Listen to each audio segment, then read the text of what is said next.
Happy friendship day రా చారి. ఊరుకోండి గురుగారు, నేను మీకు ఫ్రెండ్ ఏంటి? విడ్డూరం కాకపోతేను. ఇందులో విడ్డూరం ఏముందిరా?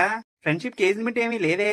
ఇది చెప్పడానికా అంత అర్జెంట్ గా రమ్మన్నారు? కాదరా, ఎన్నాళ్ళ నుంచో నీ దగ్గర ఒక విషయం దాచాను. కొంపతీసి మీరు బ్రాహ్మణులు కాదా ఏమిటి? అబ్బా ఆపరాని అప్రాచ్ పనుమానాలు నువ్వును. నిన్న ఒక విషయం అడగాలని ఉందిరా. ఏమిటి? నువ్వెప్పుడైనా ఎక్కడైనా ధ్యానం చేసావారా? ధ్యానమా? నేనా? మనం కూడా ధ్యానం చేయొచ్చా గురుగారు? ఏ మనం ఎందుకు ధ్యానం చేయకూడదు? అంటే చరిత్ర చూసుకుంటే శ్రీరాముడు, శ్రీకృష్ణుడు, బుద్ధుడు, హనుమంతుడు, రామ్దా పత్రిజీ ఎంతసేపు వీళ్ళే ఉన్నారు గాని మన వాళ్ళు ధ్యానం చేసినట్టు ఎక్కడా లేదే. చరిత్రదేముందిరా, చింపేస్తే తిరిగిపోతుంది. కానీ ధ్యానం అలా కాదురా. ధ్యానం ధ్యానం ధ్యానం అంటున్నారు. కొంపతీసి మీరేమైనా ధ్యాన సాధన చేస్తున్నారా ఏమిటి? ఏమండి, మీలో మీరు ధ్యానం చేసుకోవడం మానేసి మాకు కూడా ధ్యానం ఎలా చేయాలో చెప్పండి. నీకు శుభవార్తరా చారి.